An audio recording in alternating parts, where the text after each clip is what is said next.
मोदी मोदी मोदी मोदी मोदी मोदी मोदी नरेंद्र मोदी मोदी मोदी मोदी मोदी मोदी जी का स्वागत कर रहे हो या मोदी जी को डांट रहे हो? इलेक्शन जितवा दिया मोदी जी ने, आप चाहे कौन सा भी बटन दबा के जितवाया हो, लेकिन जीत तो गए ना। मोदी जी को थोड़ा सा प्यार से तो बुला लो। फिर इस क्लिप के बारे में आगे चल के बात करेंगे और साथ में ये भी बात करेंगे कि अब एनडीए को इतने बड़े नंबर्स तो मिल गए, लेकिन मुख्यमंत्री कौन बनेगा ये मोदी जी को भी नहीं पता है। मोदी जी वहां पर आ तो गए अपना स्वागत कराने के लिए, लेकिन अंदर अंदर टेंशन हो रही है। मोदी मोदी मोदी। अब मुख्यमंत्री पद के टाइम पर डेफिनेटली लफड़ा देखने को मिलेगा, लेकिन लफड़े की जब बात आती है तो ई लफड़ा ऑलरेडी यहां पर शुरू हो चुका है ध्रुव राठी और फ्लाइंग बीस्ट के बीच में। लगता है फ्लाइंग बीस्ट के चैनल के व्यूज फिर से काफी ज्यादा डाउन है। जैसे ही व्यूज थोड़े से कम होते हैं, ध्रुव राठी से पंगे लेने पहुंच जाता है। काफी वेला आदमी है, इतने सारे बिजनेसेस होने के बाद, इतना बड़ा यूट्यूब चैनल होने के बाद भी बंदा जॉबलेस है।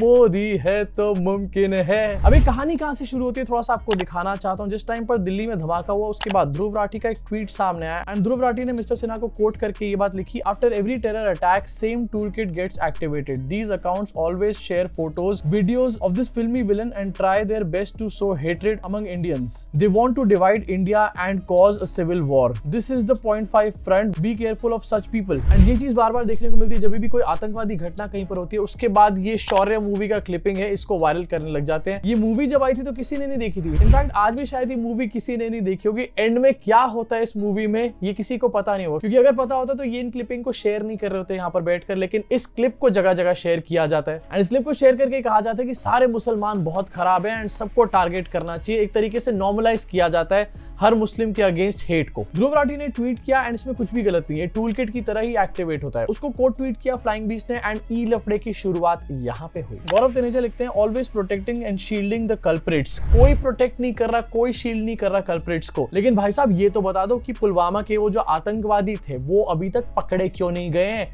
ऑलवेज प्रोटेक्टिंग एंड शील्डिंग, तुम किसको शील्ड कर रहे हो? एंड यहाँ पर ध्रुव राठी बात कर रहे हैं टूल किट के बारे में जिससे नफरत फैलाई जाती है। किसी को प्रोटेक्ट करने की कोई बात नहीं चल रही यहाँ पर। जो कल्प्रिट्स हैं उनको सख्त से सख्त सजा मिलनी चाहिए, जिन्होंने कॉन्स्पिरेसी करी है उनको घर में जाकर के मारना चाहिए, लेकिन पहले बिहार इलेक्शन तो निपट जाए, उसके बारे में कुछ नहीं बोलेंगे यहाँ पे लोग। अब ये कहानी यहाँ पर खत्म नहीं होती, पॉज हो जाती है। ये कहानी दोबारा शुरू होती है जब बिहार के इलेक्शन का रिजल्ट सामने आता है। ध्रुव राठी का ट्वीट आपको दिखाना चाहता हूँ, I completely agree with this. यहाँ पर ध्रुव राठी लिखते हैं कि honestly speaking I think opposition parties should have boycotted this election, they already knew what was happening after SIR and vote चोरी, लर्न फ्रॉम महात्मा गांधी। मैं मजाक नहीं कर रहा, लेकिन ये लाइन मैंने कल की वीडियो में ऐड करी थी। एडिटिंग के टाइम पर मैंने उस लाइन को हटा दिया क्योंकि उस टाइम पर इलेक्शन के रिजल्ट्स पूरे तरीके से नहीं आए थे और मैं बहुत ज्यादा श्योर नहीं था रिजल्ट्स को लेकर के। एंड इसलिए मैं इस बात से फुली यहाँ पर अग्री करता हूँ कि अपोजिशन को इलेक्शन को बॉयकॉट करना चाहिए था जब उनको पता है कि वोट चोरी हो रही है। एक दो इलेक्शंस को बॉयकॉट कर दो, क्योंकि अगर अपोजिशन को पता है कि वोट चोरी हो रही है और फिर भी वो बॉयकॉट नहीं कर रहे इलेक्शन का, तो मैं कहीं ना कहीं अपोजिशन को भी यहाँ पर जनता को बेवकूफ बनाने वाले नेताओं की श्रेणी में ही डालूंगा, उससे ज्यादा और कुछ भी नहीं। अब ये बात कंप्लीटली सही है, इस बात में कोई प्रॉब्लम नहीं होनी चाहिए। इनफैक्ट अपोजिशन को ही एक तरीके से यहाँ पर क्रिटिसाइज किया जा रहा है, लेकिन इसमें भी गौरव तनेजा को एकदम से पेट में दर्द उठ गया। लगता है काफी सारा प्रोटीन पाउडर खाली पेट खा लिया भाई साहब ने। भाई साहब ने कोट ट्वीट किया, लिखा कि opposition party is requesting Dhruv भाई to surrender his foreign passport and return back. आ जाओ भाई, आप ही बचा सकते हो देश को डिक्टेटरशिप से। मतलब कोई इससे बात नहीं कर रहा, फालतू में टांग अड़ाने वाली आदत। भाई 3-4 बिजनेसेस हैं आपके, आप उन पे ध्यान दो ना, फालतू में क्यों बैठे हुए यहाँ पे इंटरनेट के ऊपर इधर उधर ट्वीट कर रहे हो। अब फ्लाइंग बीस्ट ने तो ट्वीट कर दिया, लेकिन उसके बाद फ्लाइंग बीस्ट की बेइज्जती होनी यहाँ पर शुरू होती है। ध्रुव राठी का रिप्लाई आया इसी ट्वीट के ऊपर एंड ये रिप्लाई आपको दिखाना चाहता हूँ। Monthly total followers of Gaurav Taneja, and Gaurav Taneja के सिर्फ व्यूज नहीं बल्कि फॉलोअर्स भी यहाँ पर गिर रहे हैं। अगर आप देखोगे 2024 से एंड अभी अक्टूबर तक काफी सारे फॉलोअर्स इनके यहाँ पर गिर चुके हैं। एंड ध्रुव राठी इस पे लिखते हैं कि पहले अपना करियर बचा लो, बाद में देश की सोचना। अरे क्या ही गलत लिख दिया, लेकिन गौरव भाई को इसमें भी दिक्कत थी, क्योंकि दिक्कत ये नहीं है कि ध्रुव राठी कुछ बोल रहा है, दिक्कत ये है कि व्यूज कैसे मिले मुझे, ये फॉलोअर्स वापस कैसे लेकर के आऊं। तो एक और कोट ट्वीट करते हैं भाई साहब, I like this frustration, by the way हमारे लिए देश करियर से ऊपर है भाई। खिसियानी बिल्ली खंबा नोचे का परफेक्ट एग्जांपल है ये भाई साहब। आपको याद होगा मोदी जी ने सारे कंटेंट क्रिएटर्स को बुला करके एक अवार्ड शो किया था, बहुत सारे लोगों को उसमें अवार्ड्स भी दिए थे। अभी ये न्यू उसमें थे, मैथिली ठाकुर भी उसमें थी। वहां पर गौरव तनेजा को नहीं बुलाया गया था, मैथिली ठाकुर को वहां बुलाया गया, उसके बाद टिकट दी गई, मैथिली ठाकुर इलेक्शन जीत गई एंड अब कंगना रनौत की तरह वो काम भी करने वाली है यहाँ पर। लेकिन गौरव तनेजा को अफसोस अफसोस ये सब चीजें नहीं नसीब हुई। इसके बाद भी गौरव तनेजा को यहाँ पर अकल नहीं आ रही है। इसके साथ गौरव तनेजा यहाँ पर कहता है हमारे लिए देश पहले है बिजनेस से, लेकिन इसके लिए बिजनेस और व्यूज सबसे ज्यादा आगे हैं। जो इंसान अपनी चड्डियों को थंबनेल पे लगा लगा कर व्यूज लेता हो, वो ये कह रहा है कि हमारे लिए देश ज्यादा इंपॉर्टेंट है अपने बिजनेस से।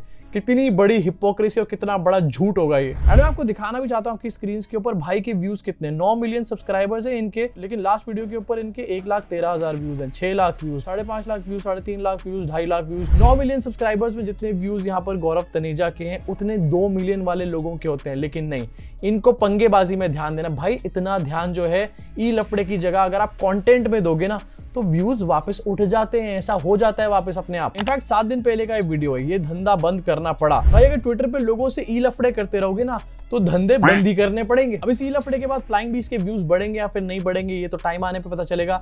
लेकिन अभी के लिए आगे बढ़ते हैं एंड मोदी जी की वीडियो के बारे में बात करते हैं जो शुरुआत मैंने आपको दिखाई।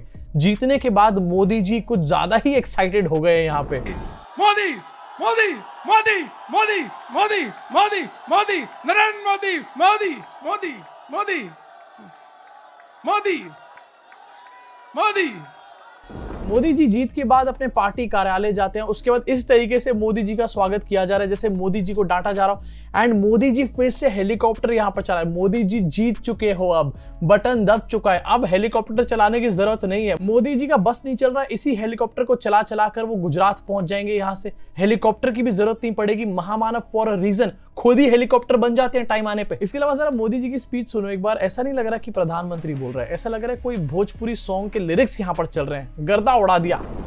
ये प्रचंड जीत, ये अटूट विश्वास बिहार के लोगों ने बिल्कुल गर्दा उड़ा दिया है। मोदी जी की भी अलग मजबूरियां यहाँ पर है। जनता के सामने ये कह रहे हैं कि बिहार के लोगों ने गर्दा उड़ा दिया, लेकिन अकेले में कह रहे होंगे ज्ञानेश कुमार से कि सर आपने गर्दा उड़ा दिया यहाँ पे। एंड गर्दा उड़ा दिया के बाद यहाँ पर सारा गोदी मीडिया एक्टिवेट हो जाता है। बिहार के लोगों ने तो गर्दा उड़ा दिया। जो लोग ट्वीट करके एक भी रियल क्वेश्चन नहीं पूछना चाहते वो यहाँ पर मोदी जी के गर्दा उड़ा दिया के ऊपर शोज बनाने का काम कर रहे हैं। चित्रा त्रिपाठी ने गर्दा उड़ा दिया के ऊपर पूरा शो बना दिया, गर्दा उड़ा दिया शो बना दिया। अब जहाँ पर पूरा गोदी मीडिया मोदी जी की तारीफें, मोदी जी की वाहवाही कर रहा था, वहीं दूसरी तरफ अर्नब गोस्वामी ये मोदी जी के बारे में नहीं, ये रवीश कुमार के बारे में बात कर रहे हैं। यहाँ पर भी एक लफड़ा चल रहा है। पिछले कई दिनों से जरा कोई इनको सामूहिक तौर से हम लोग जरा विश्लेषण करें कि ये आज कोई ट्वीट मार रहे हैं कि नहीं।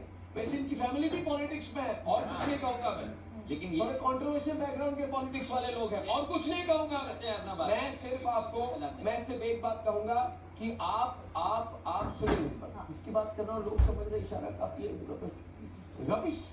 रविश पत्रकार और कचरा पत्रकार। मेरी बात सुनिए, वो न्यूज़ है 30 विमेन कैंडिडेट्स। अर्नब भाई, रवीश कुमार को कचरा पत्रकार नहीं कहा जाता, कचरा पत्रकार नविका कुमार को कहा जाता है। नविका की जगह लगता है रवीश बोल दिया इन्होंने यहाँ पर गलती से। लोगों के पास टाइम पर रीजंस हैं एंड मोदी जी के भक्तों को कांग्रेस से प्रॉब्लम है, लेकिन सारे के सारे मीडिया वाले अभी तक इस डिस्कशन को शुरू नहीं कर पाए हैं कि आखिरकार बिहार का चीफ मिनिस्टर कौन होगा एंड क्या नीतीश कुमार को चीफ मिनिस्टर बनाया जाएगा या फिर नहीं बनाया जाएगा। क्योंकि अगर इस तरीके की डिबेट स्टार्ट कर दी तो भैया सारा का सारा बेड़ा गर्क हो जाएगा। मोदी जी की जो जीत है वो पानी पानी यहाँ पर हो जाएगी। वोटिंग से पहले बीजेपी ने साफ कर दिया था कि वो नीतीश कुमार को as a CM face declare नहीं करना चाहते। क्या बीजेपी उसी स्टैंड पे अपने रहने वाली है? क्योंकि बीजेपी की बम्पर सीट्स यहाँ पर आई हैं। बीजेपी का इस टाइम पर एक अपर हैंड है एंड हो सकता है कि नीतीश कुमार यहाँ पर सीएम ना बने, लेकिन कोई डिस्कशन इसके बारे में नहीं हो रहा। लेकिन एक चीज और मैं यहाँ पर देख रहा हूँ, एक और गोदी मीडिया बन चुका है सोशल मीडिया पे। ये लोग भी डिस्कस नहीं करना चाहते कि विपक्ष की क्या कमियां रह गई हैं यहाँ पर। ये सीधा सीधा ये बोल रहे हैं कि भैया वोट चोरी हुआ है, सिर्फ वोट चोरी की वजह से हार गए। लेकिन क्या सिर्फ वोट चोरी ही यहाँ पर हुई है? क्योंकि अगर वोट चोरी सिर्फ यहाँ पर हुई होती तो नीतीश कुमार की पार्टी को इतनी सारी सीटें नहीं मिलती। डेफिनेटली सेटिंग होती तो बीजेपी के लिए होती। मोदी जी कभी भी नहीं चाहेंगे कि नीतीश कुमार एक पावरफुल स्टेट में आए, जो कि वो इस टाइम पर हैं। तो इलेक्शन की हार के बाद हमारे को क्रिटिकली इस चीज को एनालाइज करना चाहिए। सिर्फ ये नहीं कहना चाहिए कि ज्ञानेश कुमार ने कर दिया, वोट चोरी हो गई, कुछ और रीजन था ही नहीं इसके पीछे, कुछ और डेफिनेटली रीजन रहा होगा। वोट चोरी डेफिनेटली एक रीजन है एंड उसके लिए आप बॉयकॉट कर सकते थे इलेक्शन को, लेकिन कुछ और भी रीजन यहाँ पर रहे होंगे जिनके बारे में सोशल मीडिया की जो मीडिया है उसको बात यहाँ पर करनी चाहिए। अब आपका इसके बारे में क्या सोचना है नीचे कमेंट सेक्शन में अपनी भड़ास को जरूर निकालना। आपके हिसाब से सिर्फ वोट चोरी हुई है या फिर कोई और भी रीजन है? और अगर कोई और रीजन है आपके हिसाब से तो उसको नीचे कमेंट सेक्शन में कमेंट करके जरूर बताना। हम यहाँ पर हर चीज पर डिबेट करते हैं, किसी की गोदी में नहीं बैठते जा करके। अभी के लिए इस वीडियो में सिर्फ इतना ही। मुलाकात होगी आप सब लोगों से चैनल के अगले वीडियो में।